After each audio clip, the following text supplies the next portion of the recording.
Slip, Harry. Hey, you stay there. Come on, down. Go ahead. Fucking film me. You gonna fly, Harry? Halo teman-teman, selamat datang kembali di Gans Film. Jadi pada kesempatan ini saya akan membahas sebuah film thriller dengan judul Accused yang dirilis pada tahun 2023. Film ini disutradarai oleh Philip Barentini. Secara garis besar, film ini mengisahkan tentang seorang pemuda yang dituduh melakukan kejahatan yang sangat mengerikan, sehingga ia diteror di media sosial. Kemudian, orang-orang yang menuduhnya melakukan invasi ke tempat tinggalnya dan mencoba melakukan pembunuhan terhadap dirinya sebagai balasan atas kejahatan yang ia lakukan. Namun pemuda ini mengaku tidak pernah melakukan kejahatan seperti yang dituduhkan kepadanya, sehingga foto-fotonya bertebaran di dunia maya dan di televisi yang menunjukkan bahwa dirinya adalah pelaku kejahatan tersebut. Gimana kelanjutan kisahnya? Mari kita langsung aja ke alur ceritanya.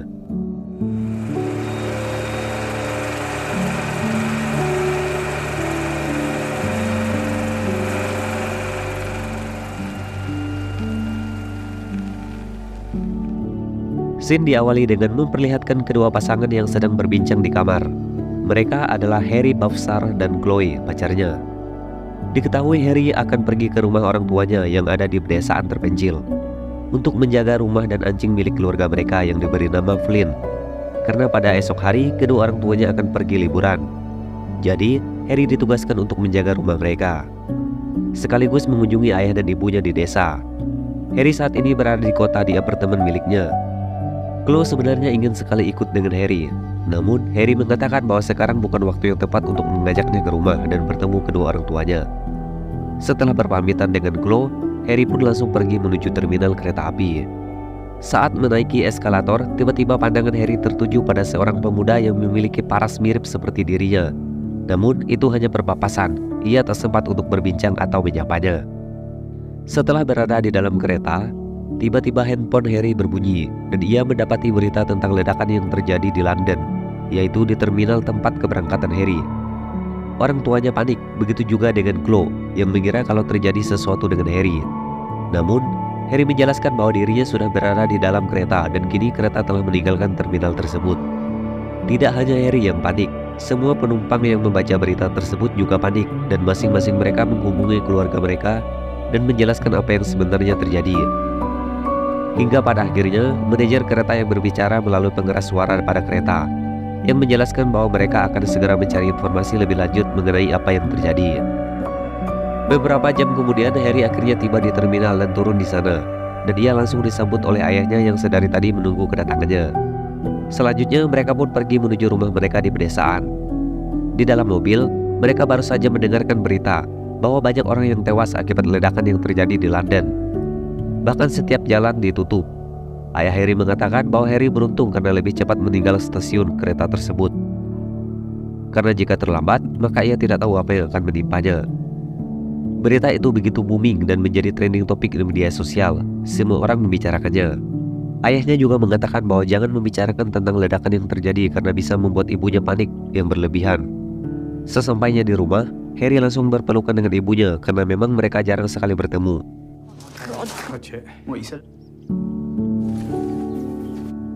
Harry langsung bermain dengan anjing miliknya, yaitu Flynn.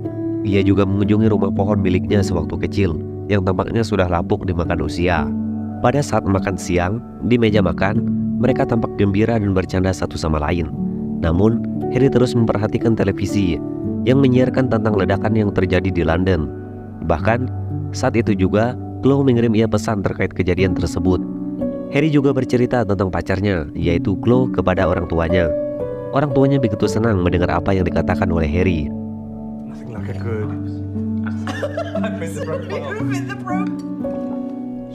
Setelah makan siang, orang tua Harry pun berangkat untuk pergi liburan. Dan sekarang Harry sendirian di rumah dan hanya ditemani oleh Flynn, anjing kesayangannya.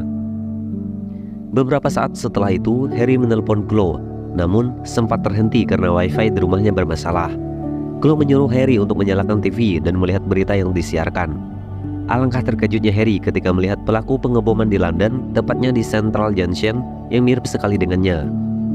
Chloe bingung apakah ia percaya kalau bukan pacarnya yang melakukan itu. Namun, ia mengatakan itu bisa saja Harry, tapi di sisi lain ia tak percaya. Harry begitu syok. Namun, setelah diperhatikan pakaian pria yang ada di berita, jelas bukan menunjukkan pakaian yang digunakan oleh Harry setiap harinya. Ini menjadikan Harry sangat khawatir dan gugup menghadapi situasi ini. Ditambah lagi, Chloe bertingkah seakan-akan takut dengan Harry, meski Harry menjelaskan berkali-kali kalau itu bukanlah dirinya, dan ia tak pernah melakukan penghubungan itu. Namun, sayangnya Chloe langsung mematikan handphonenya. Karena tidak percaya dengan apa yang terjadi, Harry langsung mengganti channel TV-nya. Namun dia terus-terusan kepikiran dengan situasi itu, sehingga ia langsung membuka media sosial dan melihat apa yang sedang trending di sana. Di sisi lain, tepatnya para warga London, mereka banyak mengomentari peristiwa ledakan itu, dan mereka membuat semacam gerakan untuk mengintimidasi kelompok tertentu yang melakukannya, termasuklah Harry. Karena wajahnya yang sangat mirip dengan pelaku, maka kelompok orang ini langsung menyerang akun media sosialnya. Semenjak saat itu, foto Harry bertebaran di media sosial dan berita TV menampilkan sosok Harry yang itu semua mereka ketahui dari salah satu akun media sosialnya. Ketika Harry membuka media sosialnya, ia sangat terkejut karena begitu banyak notifikasi masuk dan banyak yang mention dirinya. Karena merasa ini tidak benar, Harry pun langsung mengunci akun media sosialnya. Namun sayangnya, ini adalah awal dari mimpi buruknya. Harry sangat merasa ketakutan atau mungkin ia sudah frustasi. Apalagi sejak malam itu orang-orang yang ia hubungi semuanya seolah-olah menghindari telepon darinya. Mulai dari Chloe, ibu, bahkan ayahnya, yang mungkin saja mereka sedang menikmati liburnya.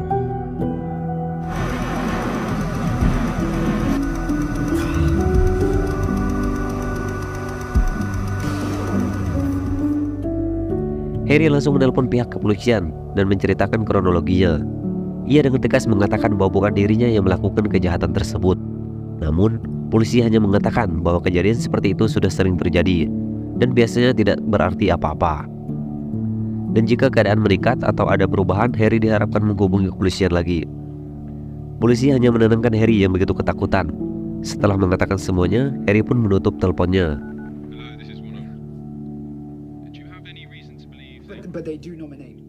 Beberapa saat kemudian, Harry berhasil menghubungi Chloe dan menceritakan semuanya tentang apa yang terjadi di media sosial, yakni bagaimana orang-orang meneror dirinya dan mengecap dirinya sebagai pelaku atas pengeboman.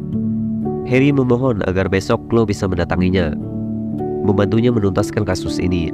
Sayang sekali, Chloe mengatakan bahwa semuanya menjadi kacau dan dirinya tidak bisa datang besok. Chloe bertingkah seakan-akan ia tidak mau terlibat atas apa yang menimpa pacarnya.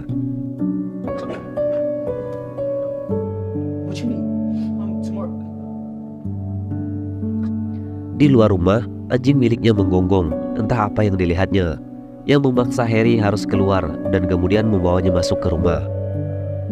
Di sisi lain diperlihatkan seseorang yang sedang mencari alamat kediaman Harry dengan meretas menggunakan komputernya, melalui rekam jejak digital dan media sosial milik Harry, serta melacak orang-orang terdekatnya yaitu pacarnya Harry. Ternyata orang misterius itu bersama dengan rekannya dan langsung berangkat menggunakan mobil menuju apartemen Harry yang berada di London. Entah siapa dua orang pemuda ini, yang jelas mereka akan melakukan sesuatu kepada Harry.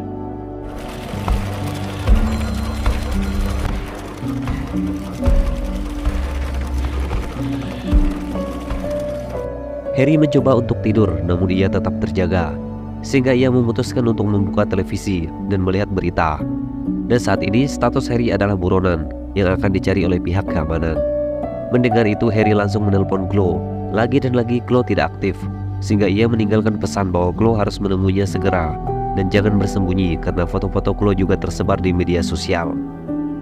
Harry benar-benar merasa sendirian saat ini. Tidak seorang pun yang bisa diajak berbicara. Saat itu juga telepon rumahnya berdering. Ada seseorang yang mengaku teman ayahnya. Namun Harry heran kenapa ia menghubungi ayahnya di jam 2 pagi. Saat Harry bertanya, seseorang itu menebak bahwa yang berbicara saat ini bukanlah ayahnya, melainkan Harry. Tampaknya ia dari awal sudah mengetahui, namun seolah-olah tidak tahu menahu karena ingin mendapatkan alamat Harry. Sontak Harry pun kaget kenapa orang tersebut mengetahuinya. Ternyata orang yang menelpon tersebut adalah salah satu dari dua orang yang berangkat mencari Harry menggunakan mobil beberapa saat yang lalu. Orang tersebut kemudian mengancam Harry dan akan menemukan kemudian membunuhnya. Mendengar itu, Harry langsung mematikan teleponnya.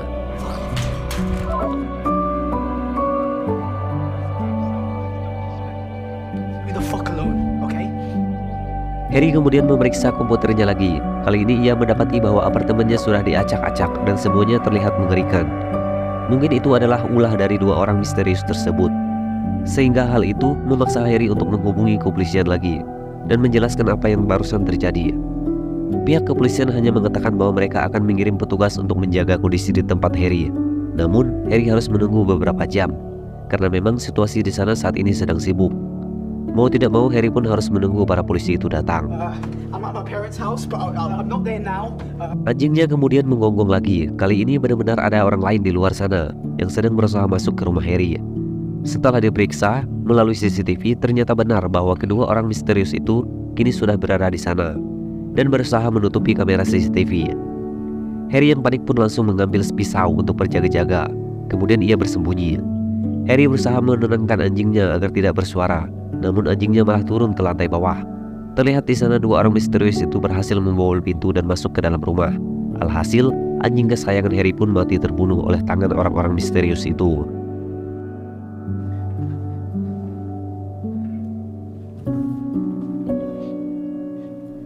Harry berusaha kabur dari sana. Namun, orang-orang tersebut terus mengejarnya, berikut dengan palu di tangan mereka. Sampai suatu ketika Harry tidak ada pilihan lagi. Ia memanjat atap untuk menghindari orang misterius itu. Namun, sial baginya, ia malah terjatuh ke dalam kolam renang di bawahnya.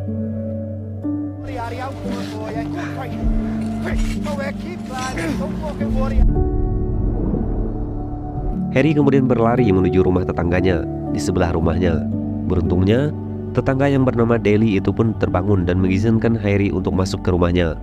Setelah menenangkan Harry, wanita itu menyuruhnya menggantikan baju karena posisi Harry saat itu basah kuyup pasca jatuh di kolam renang. Setelah itu, Harry menjelaskan apa yang sedang terjadi pada dirinya. Bahkan, hampir saja ia tertangkap orang-orang misterius itu. Harry meminta bantuan Deli untuk mengantar dirinya ke kantor polisi agar lebih aman di sana. Deli sebenarnya sudah mengetahui apa yang ada di berita tersebut. Masyarakat London sebenarnya menentukan tersangka hanya dari internet, bukan dari kepolisian, yaitu melalui rekam digital milik Harry, sehingga semua orang tahu kalau Harry saat ini adalah buronan. Hal ini juga yang membuat keadaan berbalik. Deli malah mengecam Harry dan mengusirnya karena ia meyakini bahwa Harry yang melakukan pengeboman itu. Mungkin itu karena Deli merasa ketakutan dengan apa yang diberitakan oleh televisi. Deli menyuruh Harry untuk berhenti berbohong dan mengakui semuanya. I don't know. Saat itulah tiba-tiba salah satu orang misterius itu masuk dan langsung menyerang Harry. Harry sempat terpojok, namun ia berhasil membalikkan keadaan, yang berujung penjahat itu tewas karena dihantam oleh Harry menggunakan palu miliknya sendiri. Hal itu membuat rekannya menjadi emosi dan berusaha mengejar Harry untuk menghabisinya.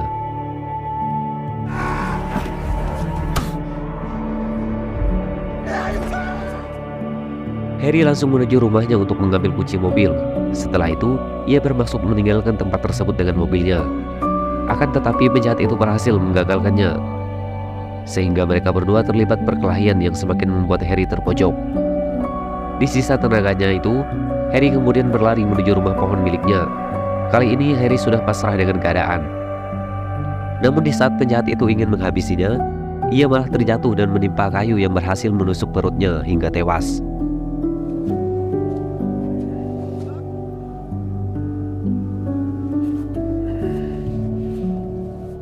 Dengan wajah yang babak belur, Harry menuju mobilnya.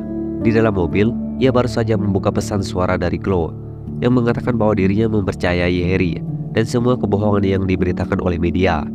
Ia juga minta maaf atas tindakan yang ikut mengintimidasi Harry sebelumnya.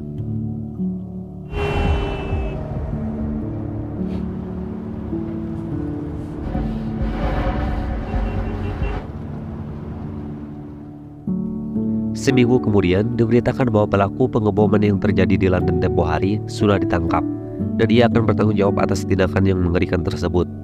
Di sisi lain, semua akun yang menyalahkan dan menuduh Harry sebagai pelaku pengeboman di London pada saat itu kini sudah tidak bisa diakses atau sudah di-privat. Mungkin mereka malu karena salah menduga. Terlihat Harry didamping oleh kedua orang tuanya sedang diwawancarai oleh media terkait apa yang terjadi kepadanya seminggu yang lalu. Media juga menyampaikan bahwa nama Harry sudah dibersihkan dan teroris sudah disingkirkan dari jalanan. Selanjutnya, film pun selesai. Two vigilantes. Many of our listeners will no doubt have heard in London. Segitu aja pembahasan film kita kali ini. Semoga kalian suka dan bisa terhibur. Saya pamit undur diri dan sampai jumpa di video selanjutnya.